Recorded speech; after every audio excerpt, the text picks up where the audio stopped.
Hi, this is Subramaniam Shankaran. In this video, we are going to speak about the password spraying attack. Now, we know what a brute force attack is. The brute force attack, we have an username or user ID, and we try a lot of passwords for that particular account. In fact, we don't call it we call it as a brute force. It is actually not a brute force; it's a dictionary. Okay. In fact, there are a lot of password cracking tools like Hydra, Medusa, Encrack, John the Ripper. Okay, all these things use the term actually called as a brute, but we give the password list. The very popular one, okay, people who have joined me for the offensive training, okay, the sec list is where we fetch the password from. Now, the password spraying attack is the exactly opposite. Okay, in the password spraying attack, the password is a common, it remains the same.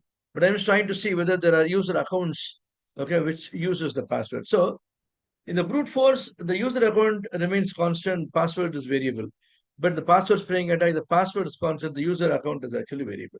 I'll try to see if any of the accounts have this password at the rate 123, password 123, welcome, QWERTY, but these are the common passwords. Now, we can also have a list of hosts in which we can try this. Okay, we have a list of hosts, list of accounts, and the password remains the same. Okay, in fact, the Medusa gives you the option. The host, if you use an uppercase, you can actually have a list of hosts against which you can try this thing out. Now, how can you prevent the password spraying attack? Okay, first, enable the active directory password protection, the common one. Conduct simulated attacks of pen test. Okay, you have whenever you're conducting a penetration testing, you also make this as one of the activities for the pen testers to do, because there's something called the rules of engagement. As a part of the rules of engagement, you need to have password spraying attack test as one of the tests that they will actually perform, and implement passwordless user access. Okay, nowadays you don't need a password. Okay, they put in the username, and it's either the Zoho authenticator, Google authenticator, Microsoft authenticator, or an OTP. Okay, so you can enable these options. Okay, the OTP could also be valid for 60 seconds. Your other authenticated 6 digits are also valid for 60 seconds. Okay, this will ensure that there's no password at all. You can just log in. Okay, with the other factor. Okay, something you get. Yeah. Watch for the patterns. Okay. If they're actually trying the same password multiple systems, okay, and the source IP address, so your SOC team will know actually a pattern. Okay, you can prevent such an attack looking at the pattern.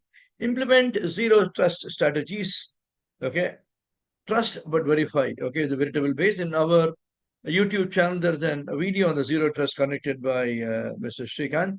Okay, we can actually watch that. Okay, he has covered a product actually called as a InstaSafe. I'll also give you the link as a part of the description. Lockouts, okay, and use a non-standard username convention. In fact, if you Google for default user ID and password, many of the system has got a common username. Password could be different. Admin, okay, could be a password. I mean, could be the username.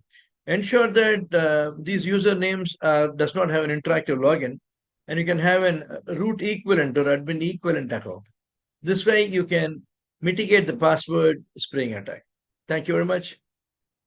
I hope you enjoyed this video, and stay connected, stay subscribed, and stay secure. Cheers and bye-bye.